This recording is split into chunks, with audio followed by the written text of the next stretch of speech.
Imagine the people of Earth as a single sand dune in a vast desert, with the prevailing environmental, political, sociological, economic and cultural conditions. It's in danger of being completely wiped from the face of the universe. Which to me seems like a colossal waste of effort. We need to plant some metaphorical trees to stabilize that dune. Prior to that, we need to plant the underlying infrastructure with deep roots to give somewhere for that biological matter to accumulate and lock down the metaphorical topsoil. It is a big dream, but we have a short window of time before the probability of a disaster, man-made or not, overtakes us. And that could just snuff us out as a species. It is not possible to make this change using force or extreme social control or even a religion. The massed powers of governments and religious organizations and industries have been very careful to ensure that this is an impossibility. There will just be yet more bloodshed, more pollution, and a massive waste of resources. We could treat the current system of human existence like a reptile skin that we just need to shed, something whose time has come that we do not need and that just sloughs off without harming us. We could replace it with a better humanity, with social equality, peaceful coexistence, and really great free and universal education. Who wouldn't sleep a whole lot better if they knew for a fact that everyone on Earth had gone to bed, fed, sheltered, educated, clothed, and fulfilled? In fact, you could do that straight away if you just spent a fraction of the various countries of the world's military budgets. Such a future is not science fiction. It's science choice, and I'm betting the majority of us would make that choice if it were up to us. What would the people of that society be like? In a word, unstoppable.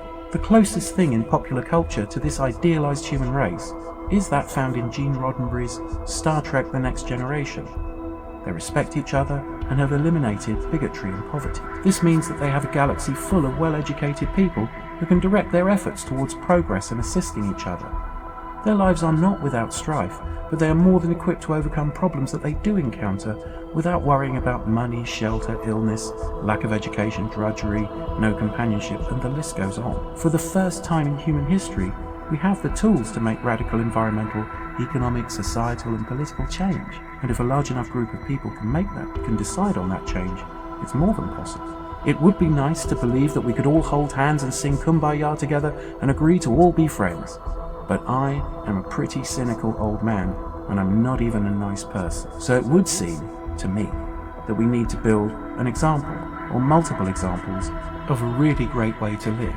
The advantage that the Star Trek universe has over our real one is merely conceptual rather than technological. A member of Starfleet doesn't suddenly stop being in Starfleet if she's not on a starship or doesn't have a tricorder. And in some ways, the technology we have right now is superior to that envisioned in Star Trek: The Next Generation. So if you got the option to join Starfleet, would you? How many people, if it were properly explained, would want to join? What if there were communities all over the world that were accepting of each other and working together to make a better life? If you wanted to join them, you would only need to put aside bigotry and accept that how others live their lives is their business and theirs alone. And as long as that no one's being harmed, they should be left to just do that. And that would mean you'd need to accept people of other genders, beliefs, orientation, country of origin, religion, skin tone, etc. Would you still be in? So what if we were to build a small number of trial communities in different parts of the world? Those communities would need to be self-sufficient, and they'd need to thrive with the goal of becoming culturally self-sufficient. They would need to grow their own food, be a storehouse of human information and culture, and generate their own power if necessary, clean their own sewage, produce sufficient water and shelter. It would have to be a great living standard and produce a small environmental footprint. People living in that community could even have external jobs, since the cost of food, water and shelter would pretty much be taken care of. People there could also start experimental businesses so that they, as well as the community, could earn more income and provide reasonably priced services to the local area. It could also eventually become a mega corporation in its own right, but it would stand out as being ethical, and it could outgrow other institutions that oppress people simply through recruitment. If its numbers were great enough, it could be enough of a local majority that people voting under democracy could be directly represented and affect real change. It could also be testbeds for alternative technology in agriculture. The technology to do this is already available. The people there first in those early outposts would need to be the most community-minded and competent people you could find, essentially the sort of people you'd pick if you're going to install a small group of colonists on another planet. so the Star Trek analogy still seems to be holding up. And I'm pretty sure there are still a lot of people that would volunteer to go live there. Certainly not everyone, but enough could, and those will be quickly seen as having a much better standard of living than those outside.